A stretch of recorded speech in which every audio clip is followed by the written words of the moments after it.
برج العذراء، يا برج العذراء، تعالى شوف مصيرك في 2026.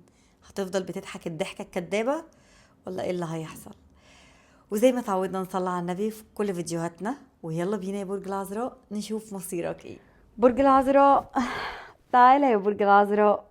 ايوه تعالى، الفيديو ده بيندهلك، بيقولك اسمعوا للاخر. السنة دي جاية تكسر فكرة انك لازم تتحمل لوحدك.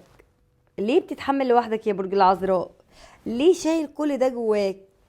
ليه تعب نفسك بالمنظر ده يا برج العذراء؟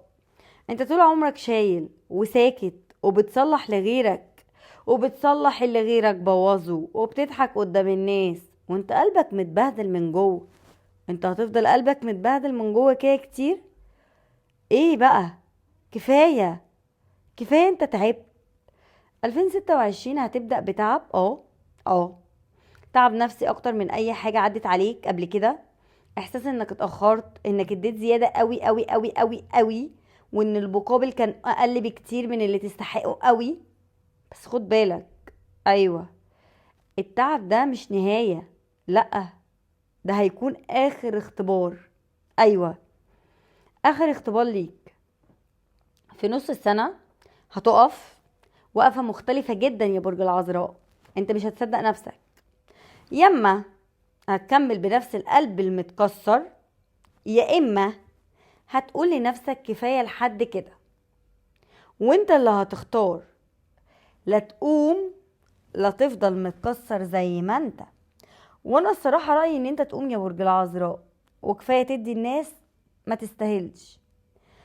وساعتها هيحصل من هنا التحويل الحقيقة. علاقة قديمة يا اما هتتقفل بوجع، يا اما هتتصلح بس بشروطك انت. ايوه، شروطك انت. وساعتها هتحس ان انت رجعت قيمتك من تاني، والوجع اللي جواك انتهى ولو جزء صغير. وهيكون عندك في تغيير مفاجئ في الشغل، مش سهل في الاول، بس بعده هتحس انك اخيرا بقيت في مكانك الصح. ايوه، اكتر حاجة هتتغير فيك في السنة الجديدة انك هتبطل تبرر للناس، هتبطل تشرح ليه زعلت، هتبطل تعتذر على احساسك. وفي اخر السنة يا عذراء هتبص لنفسك في المراية وهتقول انا عديت وانا اقوى ما كنت فاكر. انا ما كنتش متوقع ان انا هكون كده. وكمان هتقول لنفسك رسالة حلوة قوي: اللي ضيعني مش هيلاقيني تاني. وانت مش ضعيف، انت بس كنت طيب زيادة عن اللزوم، فكانوا بيستغلوا اللزوم دي. فبلاش بلاش. ولو انت بقى برج العذراء يعني قولي كده انا جاهز للتغيير، واستنى الخير اللي جاي، لانه اقرب ما تتخيل بكتير جدا.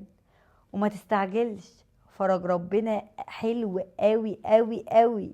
انت فين النهاية؟ اتمنى لكم السعادة والهنا، وربنا طبعا هو اللي في ايده كل حاجة، في ايده السعادة وفي ايده يعمل لك كل اللي انت نفسك فيه. فكل المطلوب منك ان انت تقول يا رب، عشان ربنا يدي حياتك تفاؤل وحب وسعادة وما يدكش وجع. ربنا كبير، ودعواتك انت اللي هتدعيها هي اللي هتتحقق.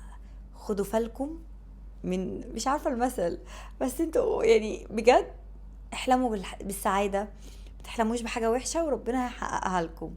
انتوا فين؟ خلص الكلام، سلام.